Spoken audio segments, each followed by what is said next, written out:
you. We have been receiving a lot of requests to hold programs in the suburbs, and as office bearers we've been endeavoring to have as many programs possible with the challenges of the eastern suburb, western suburb, and so on and so forth. And this is one of those events which we thought we've had the lecture on the same topic, same subject in IMC few weeks back, and we're having one especially for the suburban members on the same topic with a different speaker. The current economic scenario is such that the regulatory environment is on the threshold of a major recast. If you're a Congress supporter, then Rahul will come and do it. If you're a BJP supporter, Modi will come and do it. If you are a Kejriwal supporter, I don't know. Constant efforts are being made to amend and adapt the laws to suit the demands of modern times. The pivotal focus of all major reforms is directed towards simplification of the legal system to ensure that it is easy to understand, implement, and enables business. The country has passed through a long span since the first Companies Act was enacted. A need has been felt to update and make it globally compliant and more meaningful in the context of investor protection and customer interest. The Companies Bill 2012 was passed by the Rajya Sabha on 8 August 2013 and subsequently got the presidential assent to become the Companies Act 2013. While a part of the 2013 Act has already become effective, the draft rules are in the midst of a consultation process. The new Act is regarded by many as the dawn of a new era in the regulations of the companies and is seen as strengthening corporate governance. Even SEBI plans to amend its provisions to be in sync with the new Companies Act. Why was the new Companies Act introduced? What was the need? The old Companies Act had 658 sections and 15 schedules. It was archaic, and many of its provisions had been amended time and again to make it more relevant. Beyond a point, even an old cloth cannot be stitched again and again. The new Act has 470 sections and 7 schedules. This means that the Companies Act has become thinner by almost 30%. Isn't this good news? Too good to be true. The new Act has also defined a lot of important terms used in the Act, such as financial statements, director, promote, etc. The new Companies Act has been drafted by consulting various industry segments. But is it also good? Most of the new provisions are made applicable by way of rules. Did you know that the new Companies Act uses the word, and I quote, as may be prescribed, unquote, 336 times. Knowing this, it looks more like a case of moving stuff around and less like an overhaul of the Companies Act. Now the draft rules through which the new Companies Act is applicable are being put up on the website in batches for stakeholder comments. As per one of the news reports, the Ministry of Corporate Affairs has so far received more than about 600 comments on these rules. So what is this ruckus about? To find this out, we have with us a speaker who's an expert at this topic. Himanshu Krishnadwala is a chartered accountant. He's a past president of Bombay Chartered Accountants Society. He's a partner with contractor Nayak Krishnadwala. He has been the chairman of the Accounting and Auditing Committee up until last year, and this year he is the co-chairman of the Innovation Committee, 4I Committee. He has written various publications, particularly for students on accounts and auditing. He has been on various technical committees of the institute. He has a long-running column in the BCA journal, and he is an expert at this subject. With these words, I invite Himanshu and request you to welcome him with a loud applause. Thank you. And before that, I request Mukesh Bhai to give him a token of love and appreciation. Thank you.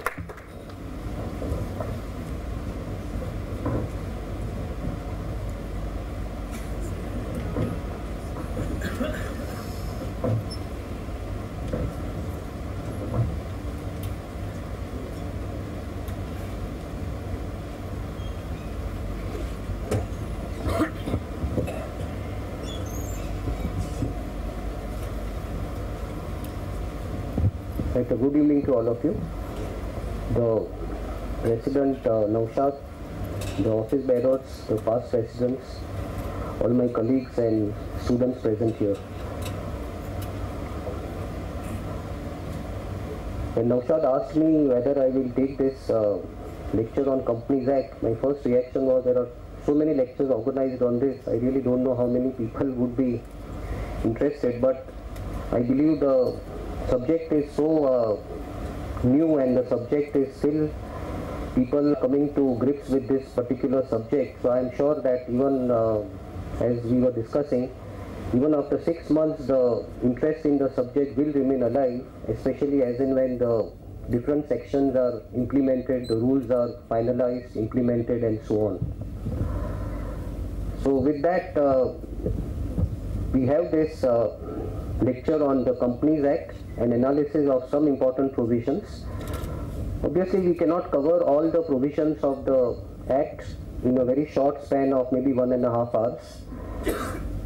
And what I have therefore done is I have tried to concentrate more on provisions which affect auditors, like accounts and other provisions which would affect auditors first, because all of us are first auditors and then we really look from a company side as such. So we are also therefore going to cover most of those provisions rather than taking provisions which are relating to, say, directors, independent directors, company formations and so on, because those are more or less secretarial provisions, and though they are important, they are not going to be covered today as such, this short span of time which is available today. This is a plain background of the Companies Bill till it became an act, and it has started from 2008. It has been a really 5-year process from the first bill which was promulgated or put in the parliament in one of the houses till it became an act somewhere or approved by the Rajya Sabha on 8 August 2013. It has been a 5-year up and down, going to committees, coming back, reintroduced and so on. Finally, it got the assent on 29th August 2013. The law is to be operationalized in phases. This is one act of parliament, or probably the only act which gets operationalized in phases. If you see the Income Tax Act or any other act as such, it gets into operative all at once. Except maybe within the act there could be sections which operate at different points of time. So maybe the Income Tax Act may say that this particular section, say this domestic transfer pricing which is effective this year, the law came in last year but said it is effective from this year. But here the section itself or the act itself may be operationalized in various phases. And so far the government has operationalized 98 sections and said that all the corresponding sections of the old act cease to have effect from that particular date. So from this date of 12th September, if you are falling within those 98 sections, you will have to look at the new act rather than the old act which is there. And a lot of us got really caught on the wrong foot in the last fortnight of September, where your director's report had to be made, where your annual general meetings had to be held in that last fortnight of September, because, say for instance, the quorum requirement. The quorum requirement from 12th September to 30th September was as per the new act and not as per the old act. So a lot of public companies actually really had to scamper for quorum because the new provisions started applying, which came to be known almost at the last minute as such. There are no transitional provisions except in some of the sections which are inbuilt. Otherwise, there are no transitional provision as such for the act as such. There are various places where rules are to be introduced, and there are so far 3 phases of rules which have been introduced, where the first phase, the comment date for that is ended. The second phase, the comment date ended yesterday. In the third phase, rules were issued just before 2 days, and the last date for those comments are on 1st of November. There is still some more rules to come, some more forms to come, which will come out in phases. The site where the comments are accepted is no longer accepting comments once the date is over. So if you have to really give comments, it has to be within that date, otherwise the comments are not being accepted. BCA has certainly made comments on the first 2 phases, and a lot of comments have been given on the draft rules by BCA. 29 chapters, 470 sections, 95 definitions and 7 schedules. Much smaller in size in that sense in terms of number of chapters, sections and so on, but as far as the size of pages or the length is concerned, it's more or less the same as such. And the reason is something like this. The word prescribed comes about 416 times, not some 300 or odd times. The last count we had was 416 times. The word imprisonment comes 76 times. Special resolution is 74 times. Prosecution 25 times, and approval from central government comes about 15 times, which means that central government approvals is reduced to the minimum. In the current act, central government approval was at more than 50-60 places. It has been brought down to the minimum because a lot of things are now to be given by rules, which they can change as and when required as such. As has been the trend in the recent past, the government wants to prosecute businessmen, wants to prosecute companies, and that is why prosecution has been increased manifold.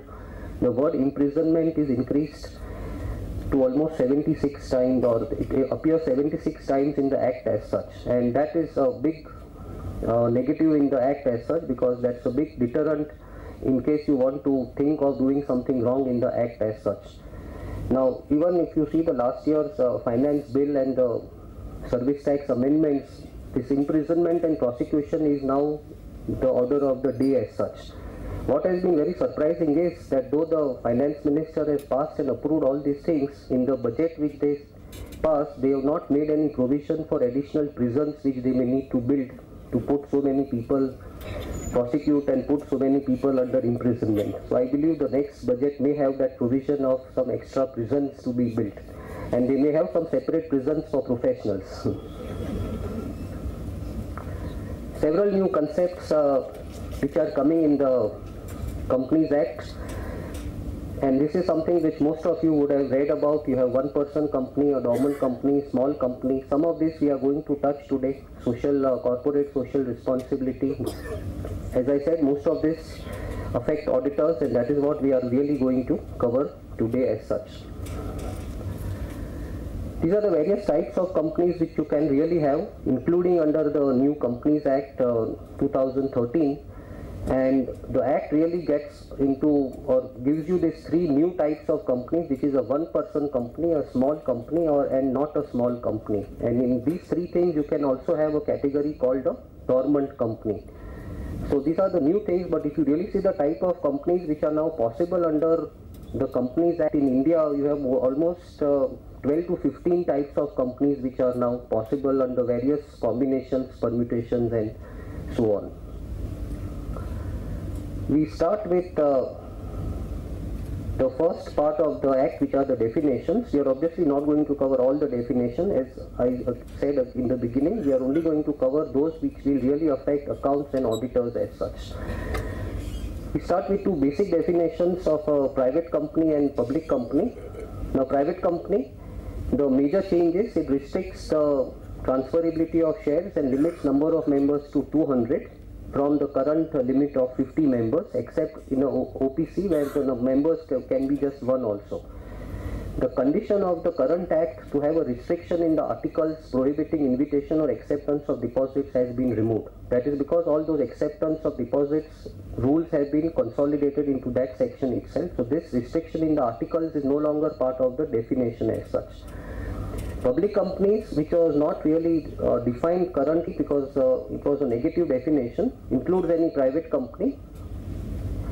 If such company is a subsidiary of another company, and that 100 has to be read as 200, though the articles contain a clause relevant for a private company. So if you have a public company, it includes any private company which is a subsidiary of a public company. Now what that means is, you have a private company where your articles restrict your number of members to 200, restricts transferability of shares, has a paid up capital of 1 lakh, but it can still be a public company if it's a subsidiary of another company as such. Now this can have a lot of implications because all other sections will start applying as if it's a public company. So your sections like number of directors. In a public company, you need minimum 3 directors. In a private company, you need only 2 directors. Now, if you are becoming a deemed public company under this clause, you may need to have 3 directors because those provisions will start applying. Section 185 will start applying because you are no longer considered a private company as such. 185 is on loans and deposits, which we will discuss shortly. Then a private company, all private companies today have a clause of that article in the articles prohibiting invitation of acceptance of deposits. We believe all private companies will have to amend their articles to remove that clause, because now a private company is defined as only containing those first three things, not having that last clause which is there. So all existing private companies automatically will have to remove that condition by amending their articles of association as such. Now, simple definitions, but it can have a lot of ramifications in practice, especially this deemed public company or so-called private company which is considered as a public company as such. Go to the definition of debentures, and it says the definition includes any instrument which evidences a debt. If you look at an intercorporate deposit, you have a piece of paper which says that I am lending you something, and that piece of paper evidences a debt. Now this definition is a new definition which is there in the Companies Act 2013. The current definition did not have this particular portion of the definition. Now since it includes any instrument evidencing a debt, even an ICD would be considered a debenture for the purpose of creation of debenture redemption reserve. Because debenture redemption reserve applies to debentures, and if a debenture is defined to include any pinch or a hundi which you issue, will automatically be defined or include now along with that Form 32 also the consent of the concerned director. Then for appointment of managerial personnel, both these sections will start applying to private companies, section 196 and section 203. So your procedures for appointment of managerial personnel, the limits, lot of these things will start applying to private limited companies as such. So it will not be surprising if lot of private limited companies today now think that let us convert to public companies, because lot of advantages which they would enjoy as private companies may no longer be there, because lot of these sections, and most of which are procedural in nature, will also start applying to a private limited company under the new Companies Act of 2013 as such.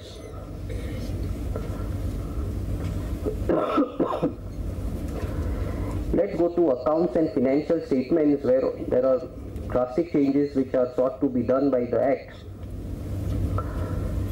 The sections are 128 to 138, a set of 11 sections, but lot of changes which are brought into by these sections.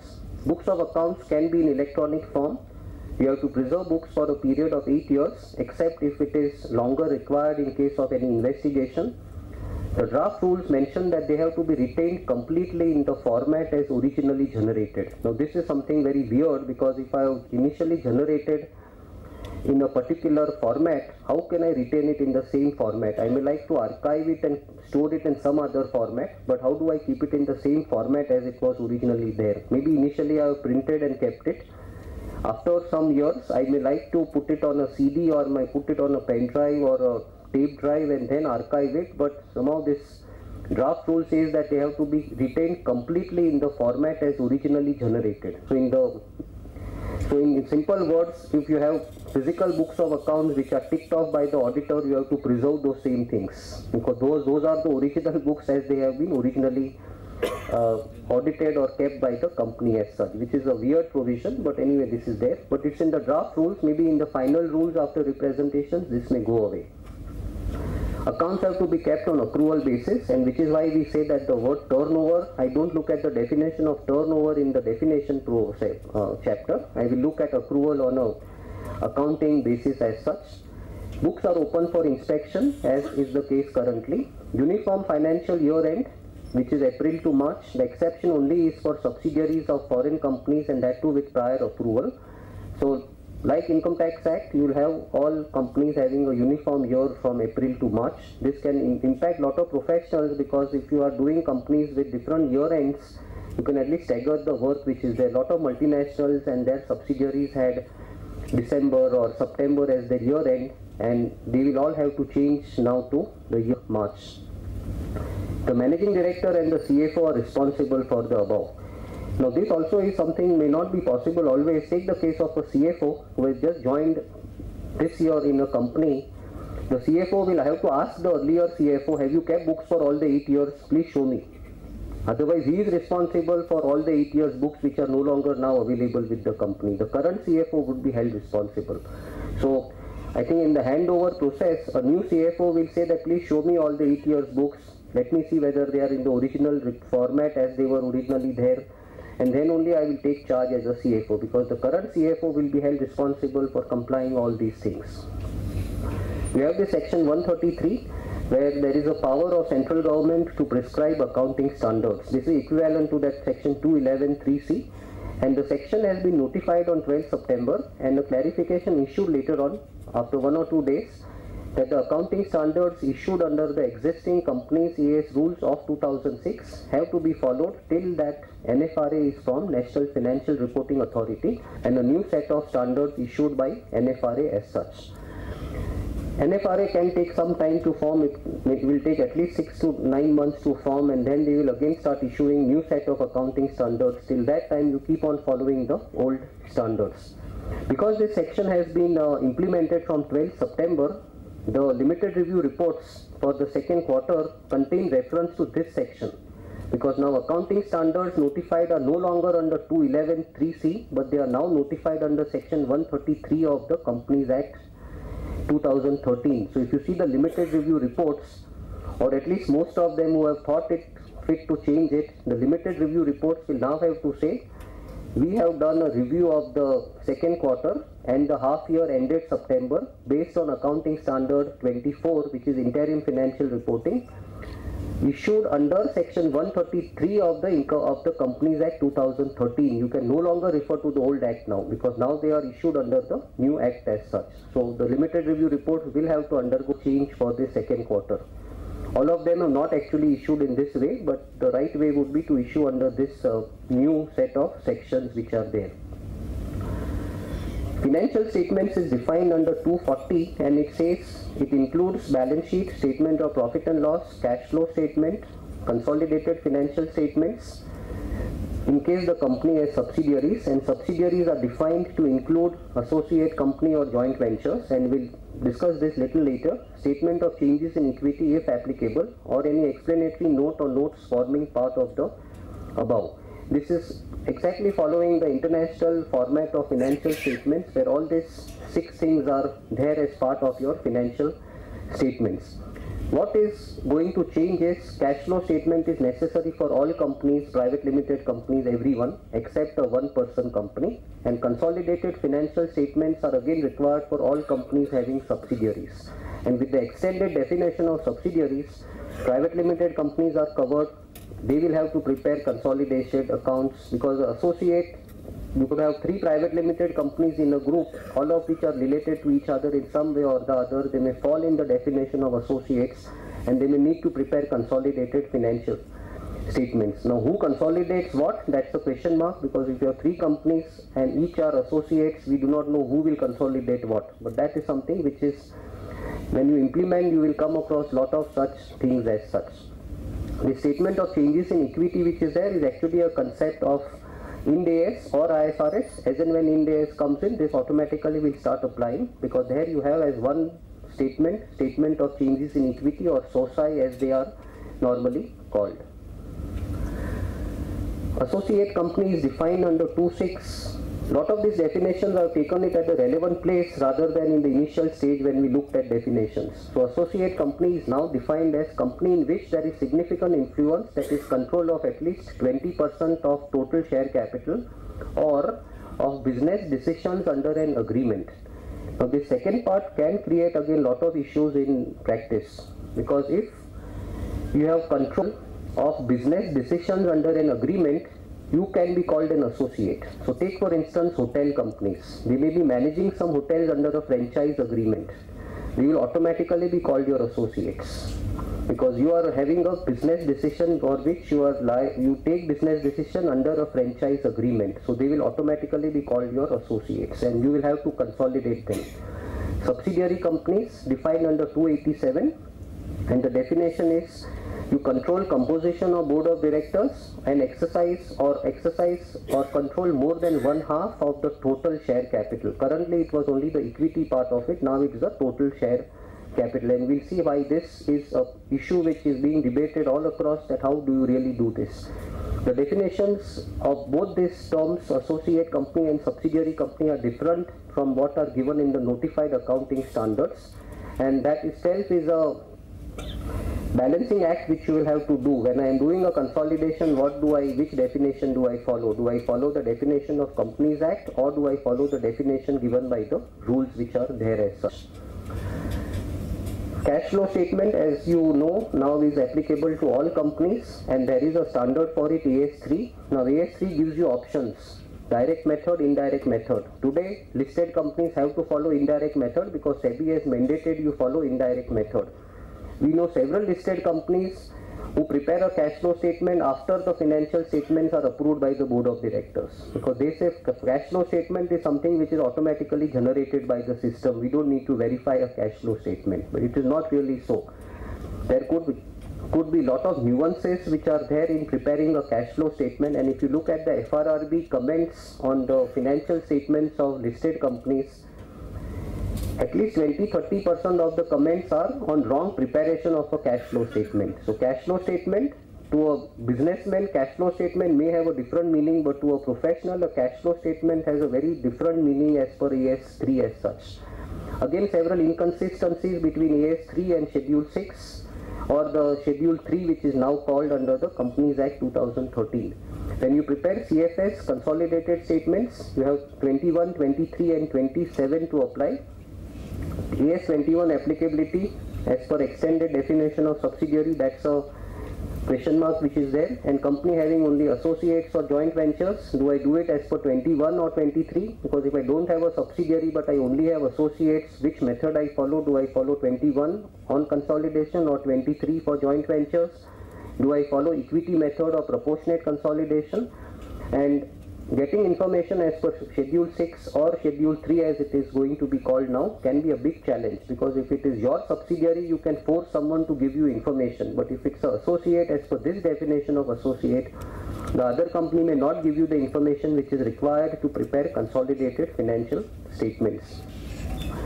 Take this example of 3 cases. The capital of the company, equity is 100, preference is 200, so total capital is 300. Now you have a company which holds some stake in this company, and there are 3 cases which are put down. In equity the holding is 100, in preference the holding is 100, so total holding 200. So if I see the holding in total capital, it's 67%, in the equity it is 100%. In the other 2 cases, in equity it is 30% and in total 77%, and in the third case, in the total capital 67% but no holding in the equity as such. Now whether it's a subsidiary as per Companies Act 2013, in all the 3 cases the answer is yes. Whether it is a subsidiary or associate as per accounting standards, in the first case yes, in the other 2 cases no. For associate in the second case yes, in the other 2 cases no. So under AS, under your accounting standards, in case 1 it's a subsidiary, in case 2 it's an associate, in case 3 there is no consolidation required. Whereas if you look at Companies Act, in all the 3 cases you need a consolidation to be done. So how do you really tackle this? Because this is something which most companies are going to encounter. 2 different meanings of the word subsidiary and associate. And what it seems the answer to this could be, and I am not maybe saying this on a finality as such, but the definitions of subsidiary or associate you will have to take as per the Companies Act. The procedures for consolidation only will be as per the accounting standards, because you are trying to balance both the things. So you will have to first decide which companies I am going to consolidate. For that I look at the Companies Act 2013. Then I go to the accounting standard rules for the process of consolidation, and there I decide whether I follow 21 or 23 or 27 as such. But this is something which, as I said, is not the last word on this. There would be lot of developments, including things which may finally get notified under the final rules which will come as such. You have Schedule 3 to the bill, which gives the format of financial statements. It is similar to Schedule 6, which has been revised, as you know, before 2 years. It, however, also contains an additional format and guidance for consolidated financial statements, because they are now part of your financial statements. Also contains additional guidance. You can now reopen your financial statements, and it can be by 2 ways. It can be by a court order, which could be a NCLT or a court order, and the second is a voluntary revision up to 3 preceding years on application made to the tribunal, the National Company Law Tribunal, which would be formed. In either of the cases, detailed reasons have to be given in the director's report. Currently, Companies Act does not permit any reopening of your accounts.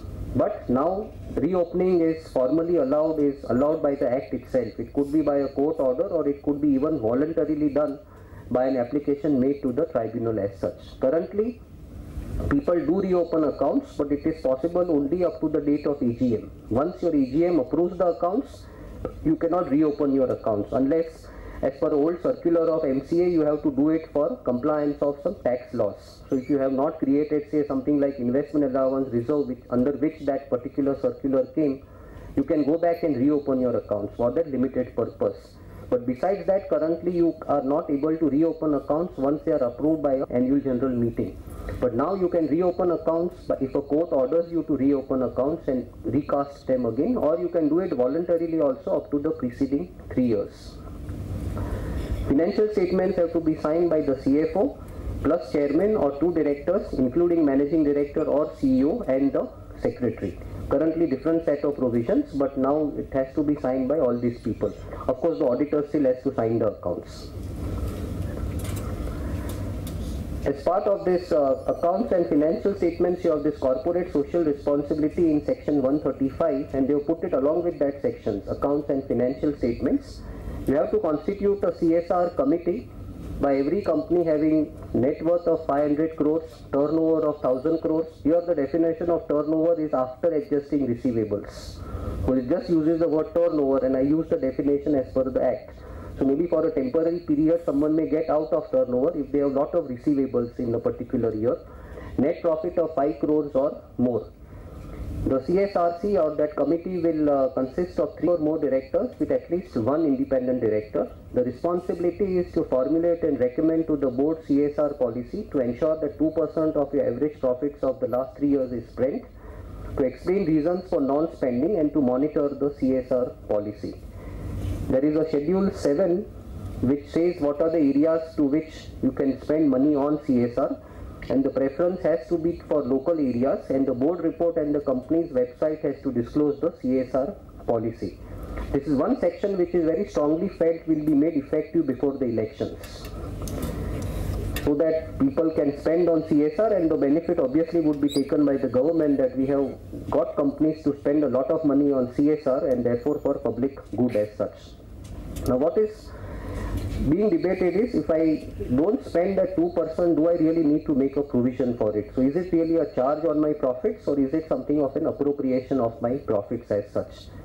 Coupled with this answer would also be the answer to the fact that whether when I spend on CSR, will I get a deduction under Income Tax Act? Now, currently if you look at the public sector undertakings, so there is the public sector enterprise committee which is there, which mandates all public sector companies to spend something on CSR. Now they are saying that you have to spend so much on CSR, and the institute has, through the expert advisory committee, given an opinion that in case a company is not able to spend in a particular year as per the instructions of that public sector enterprises committee, it doesn't constitute a charge on the profit. So I don't need to make a provision for it.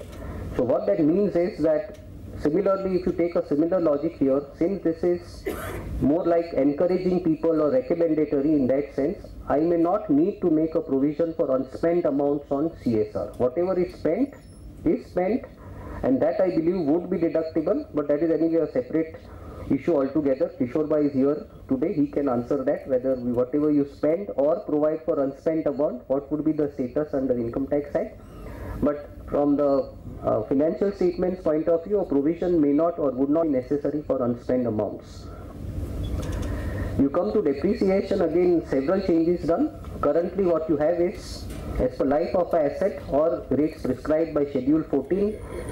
Schedule 14 gives you rates by both methods to write off 95% of the cost. There is a separate rate for double and triple shift, and for asset costing less than 5,000, you write off 100% depreciation.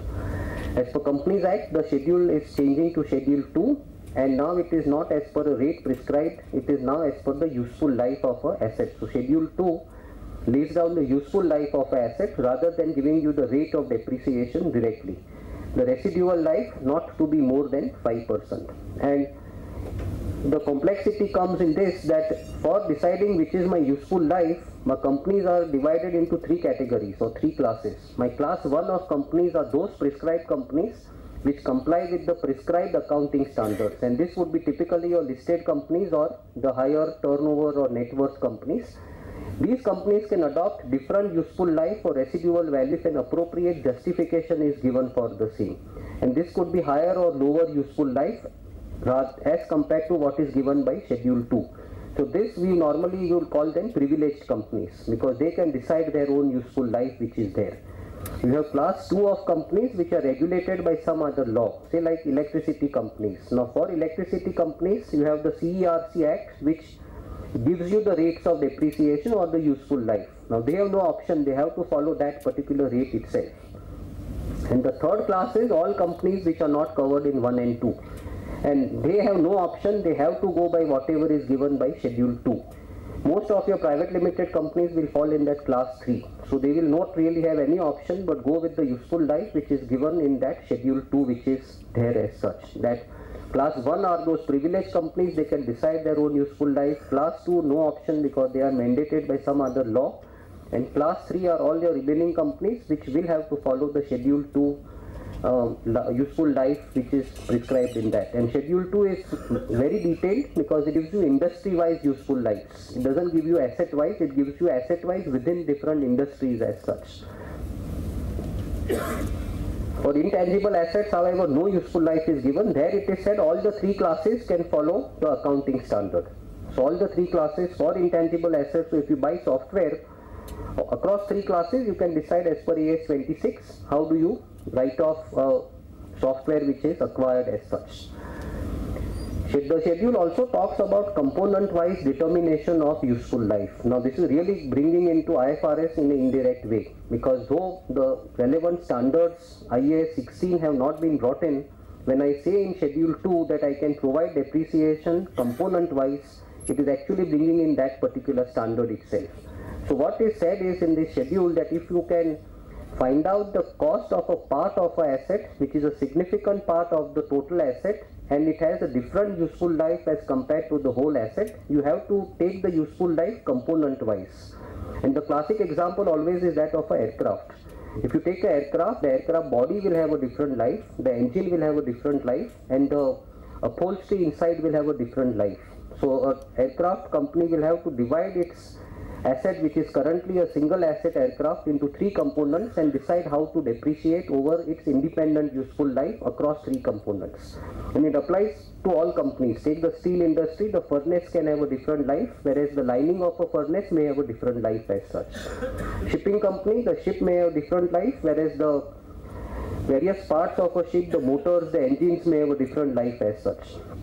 Extra ship depreciation again to be increased by 50 or 100%. This is again very strange.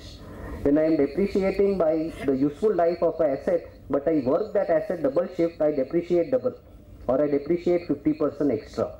Now this is not required because if I am going by useful life, I can always change my useful life if I use the asset faster. I don't need an extra shift depreciation as such. But it is just taken from the old Schedule 14 that you can provide extra shift, but there is no provision for assets below 5,000 need to write off 100%.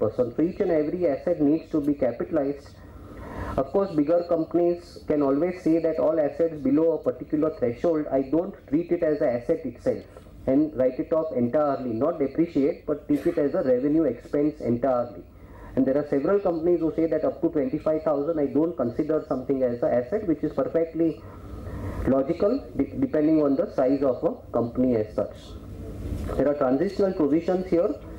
Carrying amount of the asset on the date has to be depreciated over remaining useful life.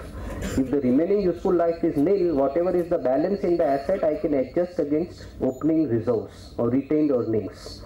Now this is again a dichotomy. If I have left say 3 years to go, I cannot do anything from reserves. I have to charge it over my remaining 3 years. But if the asset is, the useful life is already over, whatever is the balance, I can adjust it against the retained earnings as such. This new Schedule 2 can give rise to a lot of issues like how do I find out different useful life of components. Most companies do not have a proper fixed asset register. The first job obviously therefore would be to make a fixed asset register, divide components, and then decide different useful life. This actually will become Ind AS 16 compliant, as we said. It is more IFRS compliant. In case of revaluation, whether I can still follow the guidance note of the institute, the answer seems no, because once I go to useful life, I will have to depreciate as per the useful life of the asset directly. Transition provision can be very harsh, because once you say that you depreciate something over the balance useful life, in Schedule 14 you had estimated a life of say 20 years. Now you find that the life remaining is only 3 years. You will have to depreciate the asset within 3 years now. And this is typical of an asset like furniture, where the life of the asset has been just brought down to 5 years now in the new Schedule 2 which is there. You come to dividend. Dividend allowed out of profits or accumulated profits or both. It has to be, again for this, depreciation has to be as per Schedule 2. So additional depreciation provision can hit your dividends. Non-provision or no provision to declare dividend without providing full depreciation. Currently you had a provision in the Act that if you go to the CLB and ask for permission, they may allow you to declare a dividend even without providing for full dividend as such. Transfer to reserves no longer mandatory. It is at the option of the company. Interim dividend can be declared out of current year's profits or P&L surplus. If loss in the current year, the rate cannot exceed the average of last 3 years. And draft rules issued for dividend out of reserves, rate not to exceed average rate for last 3 years. Something similar, but main thing is you don't need to transfer anything to reserves now. Earlier you had the mandatory transfer to reserve rules. No dividend to be declared if company fails to comply with provisions related to acceptance or repayment of deposits. Now, this is something which can hit lot of companies. If there is a small default also, then you cannot declare dividends. Transfer to IPF for unpaid dividend. Today the provision is if you have unpaid dividend for 7 years, you have to transfer it to the Investor Education and Protection Fund. The new provision says that along with the dividend, you transfer those shares also. Luckily, the rules say that if the shares are in demat form and dividend has been encashed in at least 1 out of 7 years, those shares need not be transferred. But if your shares are in physical form and the dividend is not encashed for 7 years, the shares also will be transferred to the IEPF. There would be a lot of non-residents who are no longer in the country. They have got shares, they are still in physical form. Lot of those shares, they may find one fine day that they are no longer holding those shares. So everything will go to the government. And for this, the shareholder doesn't have to do anything. The rules say that the company will on its own issue duplicate share certificates, get it dematted and transfer it to the IPF. The shareholder will not even be aware what is happening. When he comes back, he will just get an intimation that your shares have been transferred to the government, and he can claim and go and claim it back from the government as such. Securities premium and bonus shares. Securities premium can be applied only for permitted purposes which are similar to what is there currently for preliminary expenses, for writing off premium on issue of shares and so on. Utilization for any other purpose would entail compliance with reduction of capital rules, and for some classes of companies to be prescribed, there is a restriction on where do you apply securities premium. For instance, these companies are not allowed to write off preliminary expenses against securities premium. What would be these companies? Some draft rule will come up and say, but there is a restriction on some class of companies to utilize the premium. For other companies, it is as per the section as such. Bonus shares out of free reserves, securities premium or CRR. No bonus shares out of reserves created by revaluation of assets.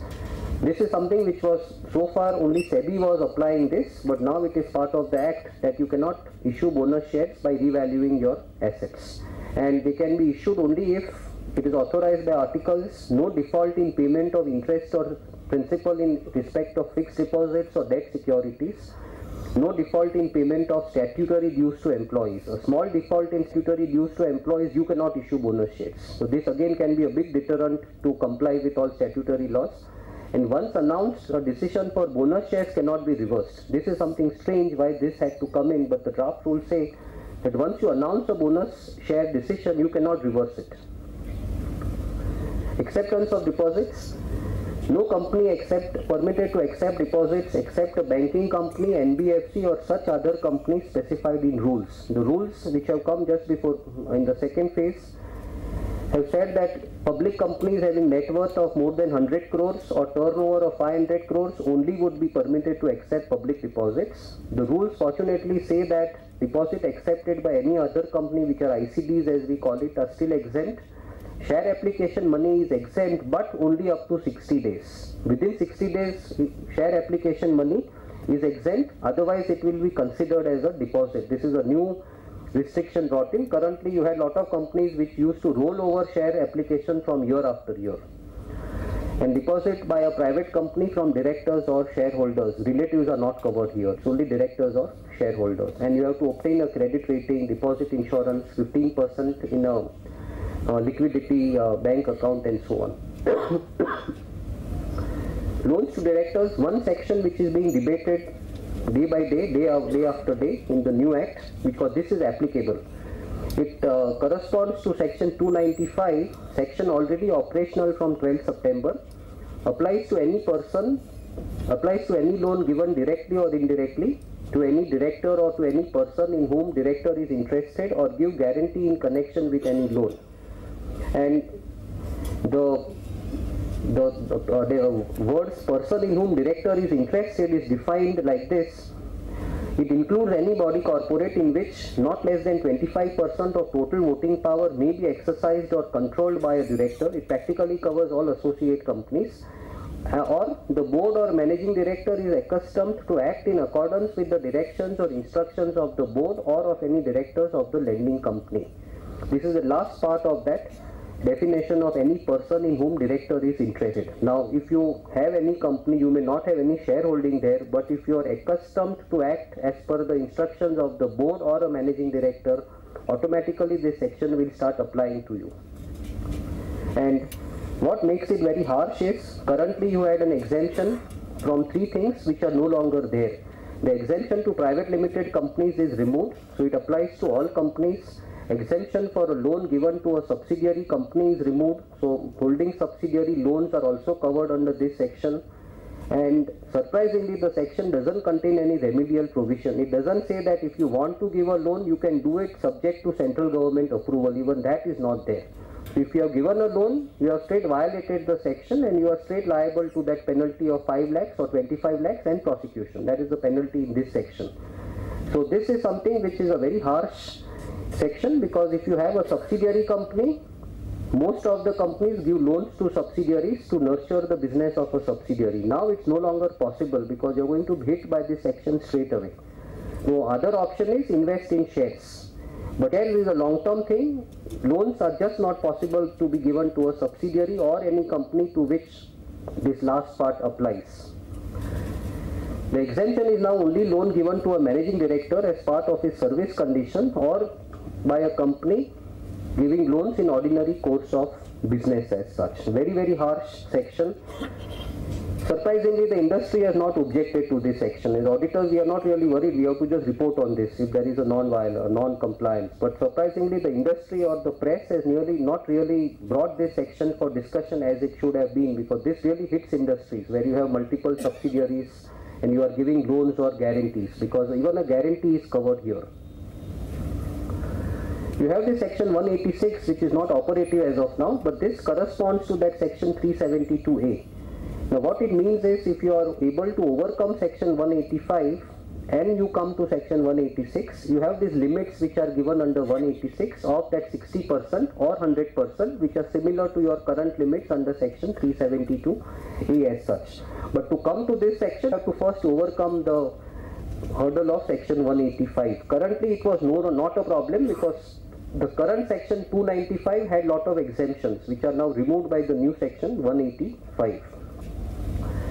Related party transactions, a very detailed definition for RPT which is given, which is much more wider than AS 18 related parties. Relative is defined members of an HUF or husband and wife or one person related to another as prescribed. Now members of a HUF is a very wide thing. You can have lot of people who are members of a HUF and they will fall in the definition of relative, and all relatives automatically become covered in the related party permissions or the related party disclosures. What is a related party? A director or a KMP or his relative. Now this relative you have to look at the definition earlier. So a member of a HUF of a key management personnel automatically becomes a related party transaction because of the extended definition. Firm in which a director, manager or his relative is a partner, private company in which a director, manager is a director and holds along with his relatives more than 2% of his paid up capital, any body corporate whose board or MD is accustomed to act in accordance with the advice, directions of a director or manager other than in professional capacity, or any other person who is accustomed to act on behalf or under those directions, they are also called related parties. Company which is a holding subsidiary or an associate of such company also is a related party, and any other person as may be prescribed, which are there in the next slide. Now, if you find this list to be small enough, the government has prescribed some more persons also covered under the definition of relative. And it says director or KMP of the holding subsidiary or associate company or is relative. Now, associate is a very wide definition. As I said, if you have a franchise agreement to run a hotel, that also becomes an associate company. So if you have a KMP in your franchise hotel and that relative of that person has entered into some transaction, that also becomes a related party for the purpose of this reporting. Any person appointed in senior management who are members of the core management team comprising of all members of management one level below executive directors including the functional heads. Now this also goes just one level below your directors also. So you may have executive directors, senior managers, general managers, they are all covered as related parties now. And this is a very wide definition. As per AS 18, it is much simpler, but your reporting of related party transaction as per AS 18 for your domestic transfer pricing under 48(2)(b is much more simple now, because this definition is going to encompass all the definitions so far we have encountered of related parties as such. Now what will therefore happen is, for AS 18 you will follow AS 18 disclosures. For other compliances of the Act you will follow the definition of the Companies Act. Now we come to this provisions for auditors, which are obviously important provisions. Currently appointment done every year, now done once in 5 years, ratification to be done every year, mandatory retirement after 5 years for an individual, 10 years for a firm, applicable to all listed and other prescribed companies, and no auditor or firm or firms having common partners shall accept an audit for a further consecutive 5 years after the 5 or 10-year term has been completed as such. Transition provision, you comply with this within 3 years.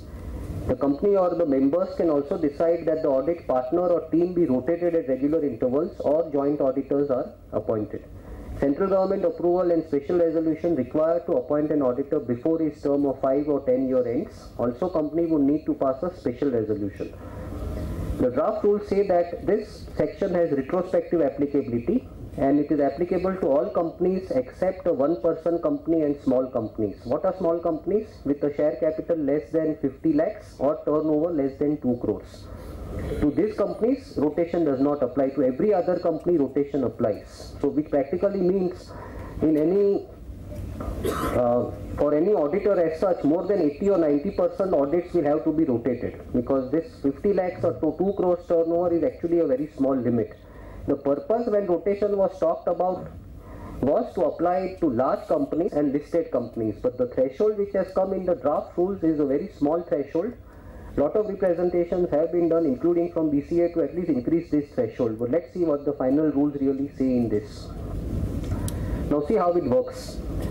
If you are in the case of this Messrs ABC, if you are an auditor for the last 20 years, you have a transition of 3 years, because you are already over with that 10 years, but you have a transition of 3 years. But if you are auditor since 9 years, you get only 1 more year, because then 10 years get over. If you are an auditor since 3 years of Messrs ABC and prior to that it was with another firm, Messrs AB, which has merged with your firm, you get another 5 years. After which you can be reappointed, but you get another 5 years. So this provision again will apply in a very different way depending on how your earlier firm has been auditing that particular company as such. But this can be unjust also, because for 20 years you are auditing, you get 3 more years. If I am auditing only for 9 years, I just get 1 more year. So this can be very harsh for company or the auditors.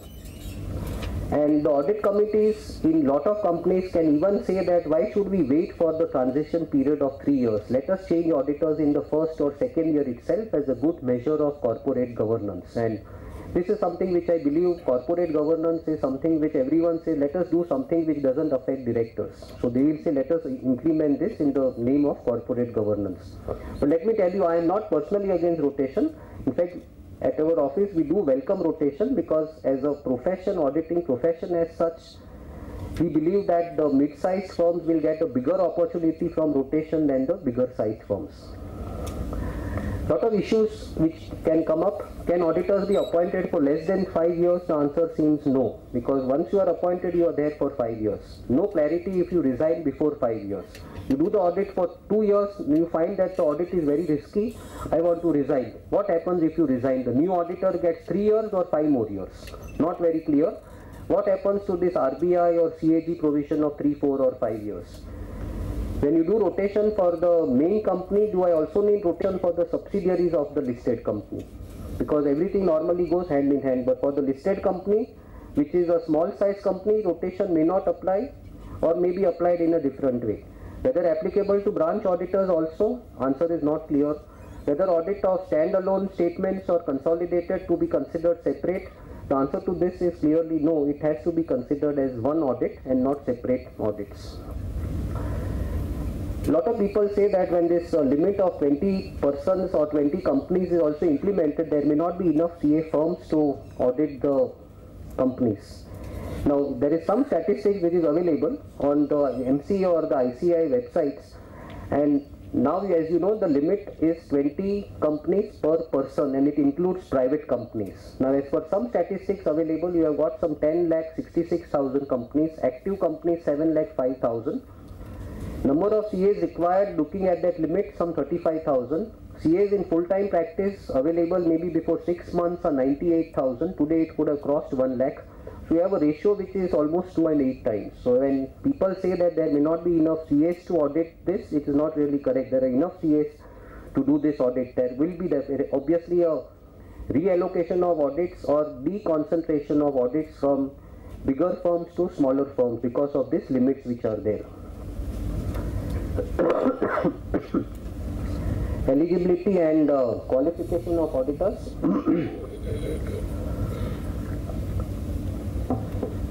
Individuals who are chartered accountants, firm with a majority of partners practicing in India. Now, the word majority obviously indicates that you can have multidisciplinary firms which will slowly come in, and if you have a lawyer as a partner or a company secretary as your partner, he cannot sign it, but you can still sign it, but the firm will have a majority of CAs practicing.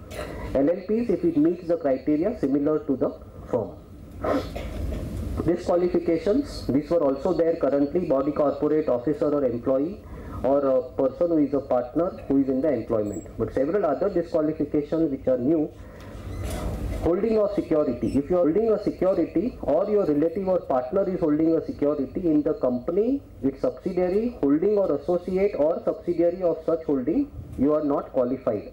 And for this, you are allowed to hold security of a face value of an amount of 1 lakh as per the draft rules. If you are indebted, a person or his relative indebted to the company, its subsidiary, holding or associate or subsidiary of such holding company in excess of rupees 1 lakh again. So if you are having a credit card or something, you are indebted exceeding 1 lakh, either you or your relative, either in the main company or in a subsidiary or an associate company or a subsidiary or another subsidiary of a holding company, you are disqualified. Also applicable in case of guarantees given or securities provided in connection with indebtedness of a third person. The word relative has to be read along with that extended definition, where all members of your HUF are covered also in this. Business relationship, a person or firm not eligible if it is directly or indirectly has a business relationship as per draft rules rupees 1 lakh with the company, its subsidiary, holding or associate or subsidiary of such holding or associate company.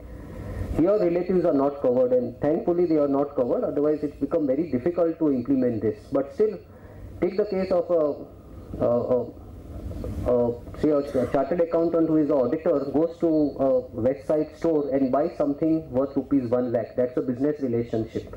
That will disqualify him from audit of lot of companies in that group, because he has a business relationship exceeding that 1 lakh rupees with a subsidiary of a holding company of that group as such. So you'll have to be careful now where you go shopping also, especially if you are auditors or partners in a big firm as such.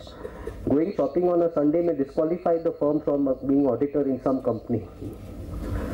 Relative employment, a person whose relative is a director or is in the employment, and fraud, person convicted by a person of an offence involving fraud, and 10 years have elapsed after that. For politicians, this 10-year period is only 5 years.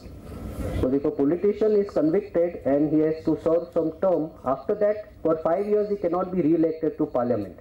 For an auditor it has to be 10 years, after which he can be reappointed as an auditor as such. Besides, there is a prohibition on some services also, and these are some services which you cannot provide, even if you want to provide, which is something which is allowed. It has to be with the approval of the board or the audit committee. What is important here is the word management services, which is not defined in the act or the rules, but the IFAC Code of Ethics defines management services as assistance for carrying out such services for the company which are responsibilities of the management. Now this is a very wide definition, and this restriction of providing other services applies to the audit firm, its partners, its parent, subsidiary or any other entity by a firm whose name, trade name is used by the firm or any of its partners. The key issue therefore is whether tax representation services can be covered by management services. If you look at the IFAC definition, it probably could be covered, because tax representation is a service which is or a responsibility of the management. Or if you are preparing your transfer pricing study report, it's a responsibility of the management. You are helping a company to discharge its responsibility. It becomes a service which may not be allowed because it can get covered under management services. So either the MCA or the institute will have to come out with some clarification saying what is this management service. Otherwise, it can be interpreted that tax representation also may be covered in this. Whether restrictions apply to subsidiaries outside India, whether ICA networking guidelines need to be modified, because if I am a network under ICAI guidelines, then can I be said that if someone is doing an audit somewhere else, I will not be able to do any other service for that group because of my networking guidelines of the institute as such.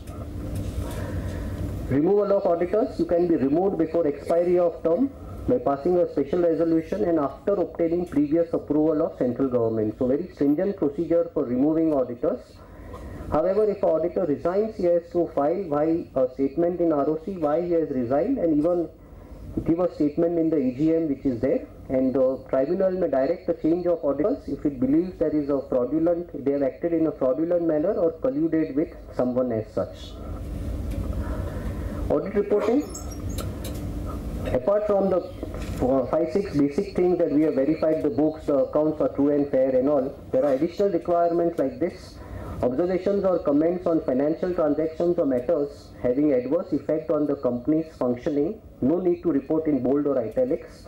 Whether the company has adequate internal financial controls in place and operative effectiveness of such controls. Most companies will show you an SOP that yes, we have internal controls, but how do you verify the effectiveness? That is something which is going to create problems for a stat auditor to decide how to verify the effectiveness of controls. And if there is any fraud against the company, you have to report, and there is a separate reporting for that which we discuss in the next slide, and some other matters which would be prescribed. And for this, there are auditing standards which will be notified by MFRA and formulated by ICAI. The other matters, whether the company has disclosed the effect, if any, of pending litigations on its financial position, whether the company has made provision for foreseeable losses, if any, on long-term contracts including derivative contracts, whether there is a delay in depositing money in the IEPF, Investor Education and Protection Fund. And in addition to this, there would be CARO reporting. Now, the second point there, whether provision is made for foreseeable losses, this phrase foreseeable losses actually comes only in AS7, construction contracts. So basically you are trying to ask an auditor to say that if you are in a construction contract, auditing a construction contract company, whether that company in all its contracts, is there any foreseeable loss as and when the contract comes to an end, which is almost impossible to find out. But you are asking an auditor to report on such foreseeable losses, which is going to become difficult. There is something similar to Caro also which will be notified, and as I have said, your audit reports would be one of the longest in the world, because you will have all these things, plus your SA 700 has lot of clauses which have been brought in, and I am sure that 25% of your financial statements will only be in our audit report, because it's just going to become a long audit report now. Reporting for fraud. In case the auditor has sufficient reason and information to believe that an offence involving fraud is likely to materially affect which has been committed against the company, report to be given to central government immediately, but not later than 30 days, with a copy to audit committee. So if you find there is a fraud which is happening or likely to happen, you immediately write to the central government, and there are forms prescribed for this with a copy to the audit committee. And what is materially defined as frauds that happen frequently, or frauds where the amount involved is not less than 5% of net profit or 2% of turnover for the preceding financial year. Turnover, again, that revised definition. Now, if a company is into, say, gold jewelry and it is selling 21 karat gold or saying that it is selling 21 karat gold but effectively sells only 18 karat gold, is it really a fraud? The answer could be yes, because that could be a fraud which the company is creating. So is it something which you need to report? This is something technically you may not be even able to find out. Are you going to check up the quality of products of a company to be able to report this? Because this is a very wide thing. Again, I am sure the institute will have to come out something to decide how do you restrict the responsibility of auditors in this. Now, if you feel that you have to report only frauds which are material, that is not so. The rules say that if the fraud is not material, you don't report to the government, but you still report it to the audit committee. So whether a fraud is big or small, you still report it to the committee as such. What happens if an employee has claimed conveyance wrongly?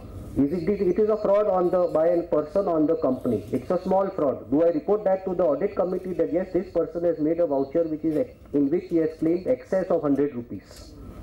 Do I report that to the company? Technically yes, because even immaterial frauds I need to report to the company as such. So auditor now becomes what is called a whistleblower, and probably you are now going to become more of a bloodhound.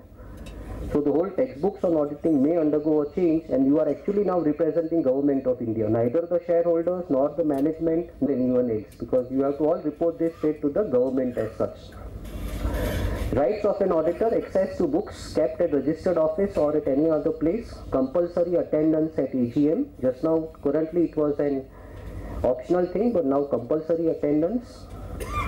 It would not be surprising if in the corporate governance report, like director, if there would be a clause saying, did the auditor attend the AGM, please write it, yes or no. If no, then someone can question you why you did not attend. And you have a right to access subsidiaries' books of accounts. This is a welcome thing, because if your subsidiaries' accounts are material as compared to the consolidated, this right is an important right which is now conferred on the auditors as such. Penal provisions for auditors: the fine can be 25,000 to 5 lakhs.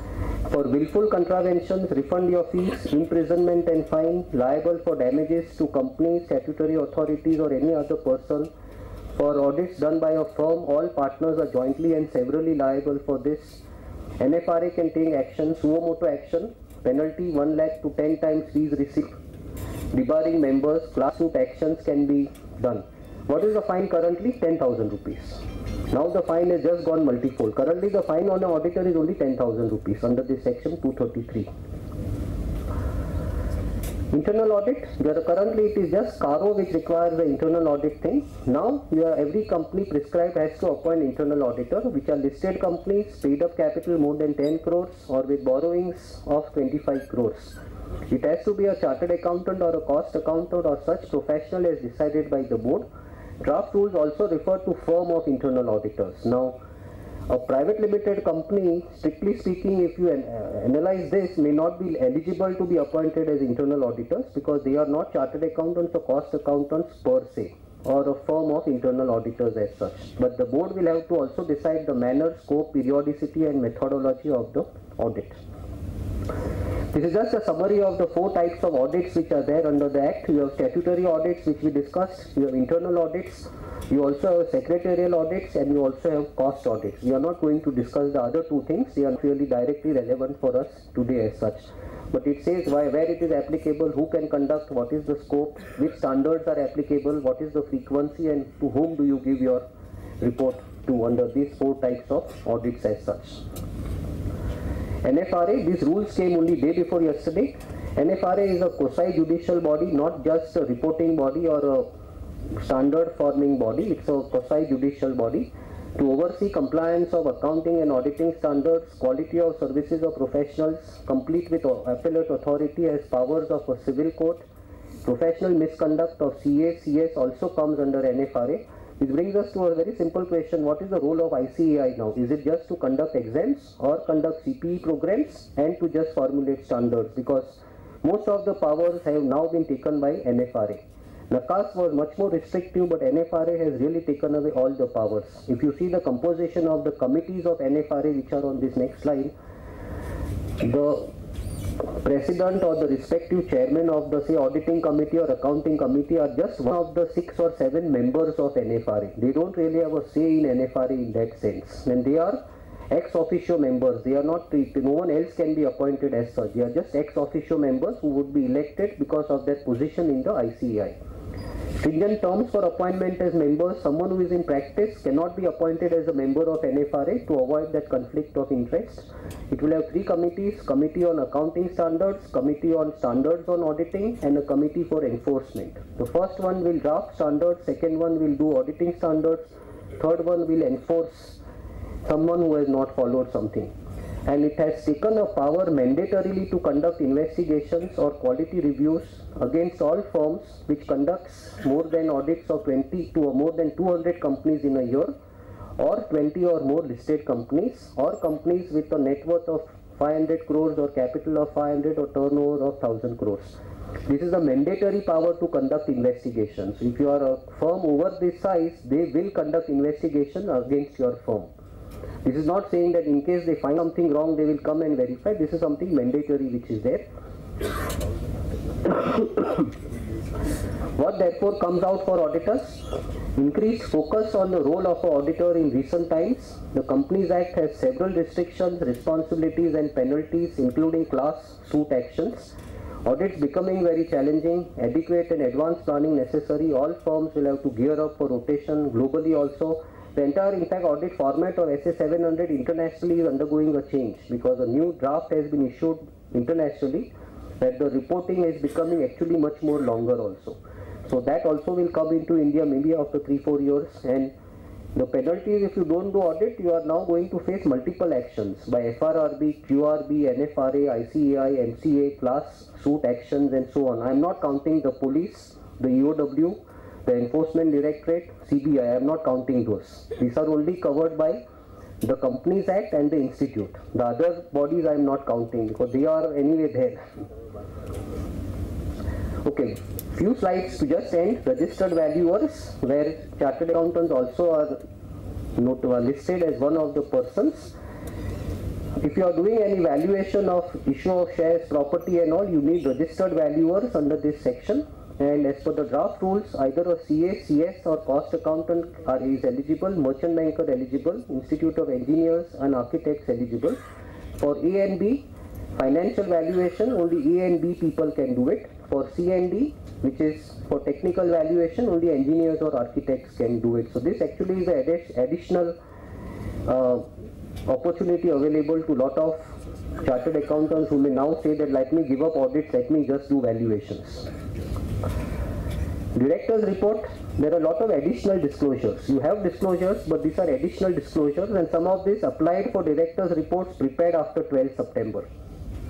So if you have a director's report prepared after 12 September, some of these rules apply because that section has been notified. Extract of annual return, number of meetings, listed and prescribed class of companies, what is your policy on directors' appointment, remuneration, evaluation, statement on declaration given by independent directors, RPTs, loans, guarantees, what is your CSR policy. For listed companies, what are your internal controls and whether they are operating effectively. and for all companies system for ensuring compliance with all applicable laws. As per draft rules, you also include ratio of remuneration to each director to the median remuneration of employees, percentage increase, key parameters or variable component of remuneration, and details of employees drawing remuneration of 5 lakhs or 60 lakhs. Now you may say, as an auditor, why should I be worried about the director's report? You need to worry because you have a SA 720 which talks of auditor's responsibility in relation to other information in documents containing audited financial statements. And director's report is a part of audited financial statements. So whatever is there in the director's report, as auditors, this essay gives you a responsibility to verify that information also. So in terms of this essay, your director's report also is part of your job to verify whether anything contradicts your financial statements per se. On M&A and reconstruction, as auditors, the main thing which you have to really look at is no scheme is allowed under NCLT unless it is certified by the auditor that the same is in compliance with notified accounting standards, and this is also applicable for unlisted companies.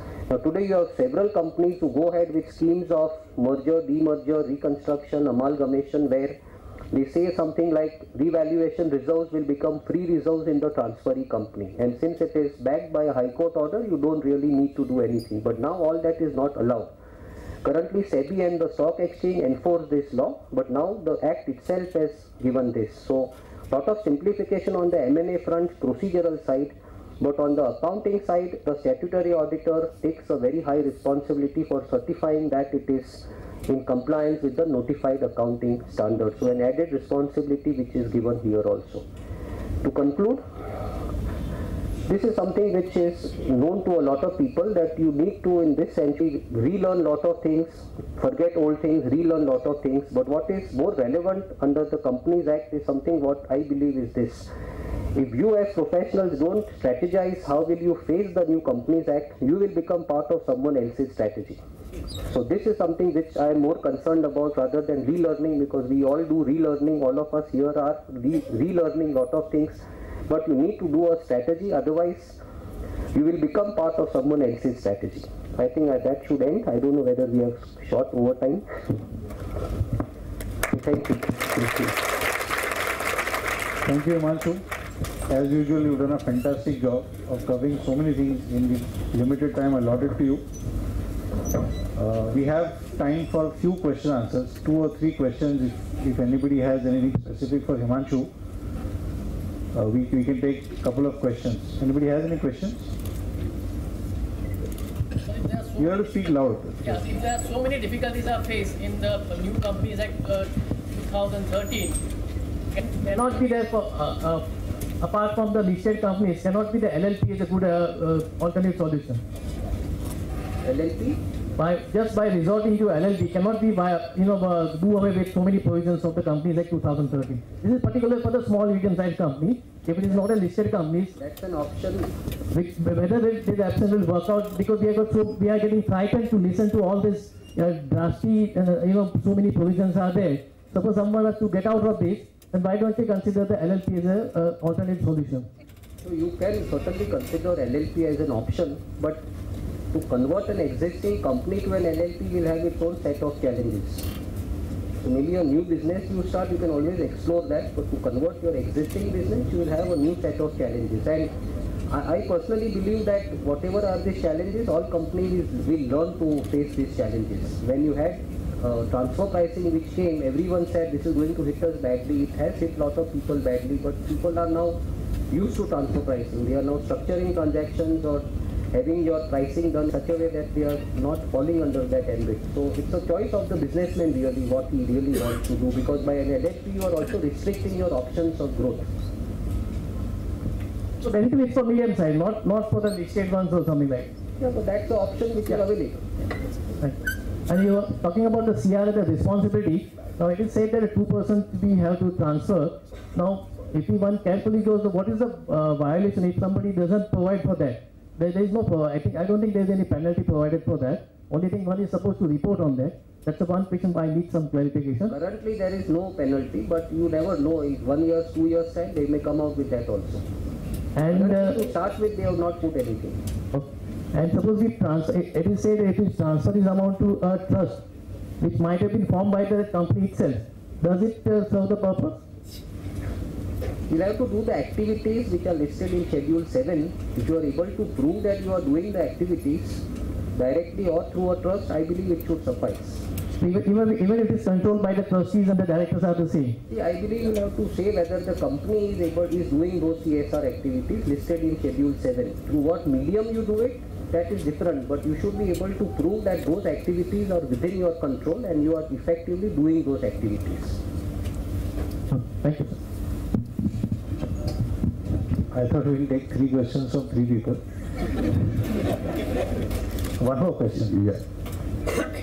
This 295 in its new avatar, don't you think it is complete antidote to the corporate growth? Because typically the way the whole corporate structure is created is for the new businesses. There is an existing company which invests in the SPVs or the subsidiaries, and then typically some amounts are given as equity, but a large amount is funded through the loans. Now that's something which is very pivotal for growth, because as the other company grows, that amount is rechannelized into the other companies, and that's how the business grows. Or don't you think this is a complete antidote to the whole thing? I would agree that it is something which is a retrograde step, but no industry associations have opposed it. That's very surprising. So I think as auditors we are not really worried. We have to just report on this. Let SOCM or CII represent on this, that this is something not palatable for us, but they have all accepted the bill. They said no, very good bill and all. So no one has objected to this. So I don't think I should be worrying about this. And the second thing is about these deposits. What happens, does it, as it looks, it also applies to all the private limited companies. Now what happens to the directors' loans which are there? See, this provision 185 applies to new loans which are given. Whatever is existing, once you repay, till you repay, there is no problem. But all new things which you give loans to directors or subsidiaries or guarantees on their behalf, to them this 185 will start applying. No, I'm talking about the acceptance of loans by the private limited companies from the directors. Companies, if they accept from another company or directors or shareholders, they are still exempt. That would be still. That is still exempt, as we covered in the presentation. Right. But not from relatives of directors or shareholders. All right. Thank you. May I request Jayesh Bhai to propose a vote of thanks, please.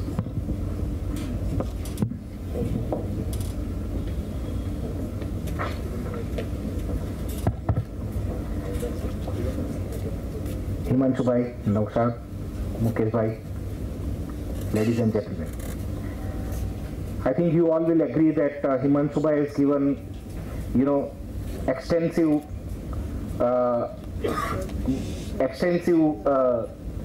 definition-wise, directors, auditors' role, what role it will play in future, and how basically you are going to encounter all the issues. And I think in his speech he has also given some solutions, but obviously all the solutions will not be there. And for that, I think BCS will hold a lot of such seminars, workshop and all that. And one of the workshops is going to be there on 13th and 14th of December. 13th and 14th of December, where we are trying to have a case studies on certain topics which are related to Companies Act. So if your questions are not answered here, I think you can go and attend that same thing. But I think Himanshu Bhai has done extensive study of the Companies Act, and we all have benefit of that. And also, I think somebody has asked LLP. Yes, LLP, in fact, when he was going through it, LLP is a good bet rather than having a private limited company. CSR also he has covered, and he is right in saying that CSR has to be looked at provision on the basis of AS 29 and not what has been given in the Act. So one has to really apply AS 29 and then say that whether the provision is required or not. And the answer then obviously will be that it is not required to be provided. But he has also actually covered the extensive role which auditors will play in future and what are the additional responsibility it will take, including, you know, some kind of provisions like SOX audit, which is basically was talking about effectiveness of internal control has to be tested. If you look at it internationally, that's called a SOX audit, which needs to be done. Obviously, the problem will be that who is going to pay for this and whether the auditors will have a capability to handle all this type of situation. I think with that, it's a issue which are quite open, and on many of the things, Himanshu Bhai and like all other people, including BCAS, have given a lot of comments on the draft rules, and let's hope that some of the things at least will get rectified in the process of finally promulgating the act, or basically final stage of the draft, final stage of the rules. With that, I think we'll have a applause for Himanshu Bhai for giving us his valuable time. Thank you.